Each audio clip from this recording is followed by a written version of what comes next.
Hey, hi friends. I taught you what all tools that we use in Dot Mandala. Today I'm taking the session where I'll tell you that what, how, and when to use these round ones and when to use these flat ones. And what is the difference between the dots as well? How much pressure you need to put in to get the precise size of the dot. So that is how I'll take this session. This will be a bit long because I just want to help you understand that when to use the flat one and when to use the round dot tool. So stay with me. Okay, so I've taken this blue color, which is artistic acrylic paint. This is quite matte one, so I thought this would be very easy for you to see and understand. So this here I've taken this, the round one. This is the smaller one, this is the bigger one. So I'll just show you.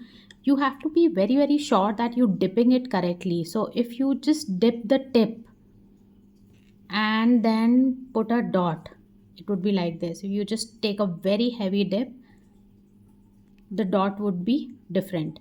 So every time you are taking the dip in this, you have to make sure that the right amount of product is coming on your tool. It is not too much, it is not too less. That is very important. You dip it correctly every time you have to take a new take the product for new dot, and make one dot at a time. Do not rush, make one dot at a time. So I'll show you. So probably see, if I've taken this one and second and third and fourth and fifth, it will start decreasing. So that's how it is. If you want consistent, then take one. Oh, see, I did not dip my tool correctly, so you have to be very sure that you're dipping your tool correctly to make sure that you get equal dots every time. This is how it is. This is canvas on which I'm doing this dot art right now. You can use MDF board as well, which is very convenient. I find both of them, which is MDF and canvas, very easy to operate. But for beginners, I would suggest to take MDF. That is very convenient. So this is the dot that you are getting here.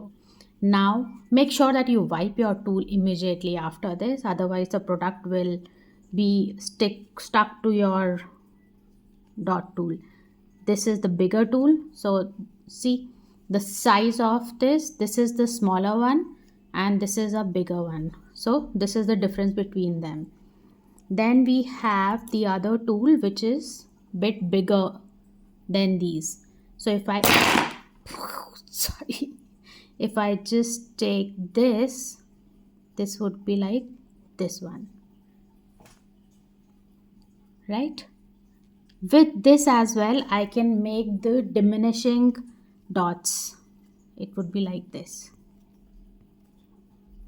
These are the diminishing dots. Right? Now I will show you the difference between the flat ones. See, when we use these round ones, the product is showing as a droplet here. If I use the flat one, again you have to be very sure that how you are picking the product. This would be bit flat. You will not see this mounted ones, and you cannot draw very clear diminishing dots with this. You cannot, right? See, these are very clear and these are not. So when you have to draw the diminishing dots, you should use the round one and flat one to be used when you don't want much of the product to be left at the dot. You want the flat one, you don't want diminishing dots. In those cases you can use these tools. These tools are actually on both the sides are equal, whereas these round tools have different sizes on both the sides. This is very small, this is bit bigger, this is bit bigger, this is very small, this is bit bigger, this is very small. And if you take these flat ones, these are like same size all across. I'll just show you a bit bigger dot as well with this. See, now it's all about how much pressure you're putting. This, look at the difference in the size. This is, I've not put in the lot of pressure in this, and when I put lot of pressure, the whole dot has gone wrong. So with this you cannot put lot of pressure, you have to be in the air itself and just pick it up. If I put lot of pressure, it would be like this. But on the other hand, with this round tool, but with this round brush, if you do not put whole pressure, it will give you a small dot like this. Unless until I put the whole pressure, it will not give me the whole dot. So that is the main difference between the using the flat tool and the round tool. With flat tool you cannot put full pressure. With round tool you have to make sure that the pressure is there.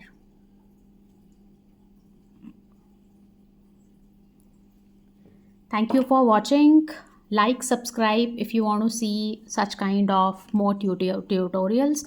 I'll come up with the grid, how to make the grids very easily in my next tutorial. So stay connected.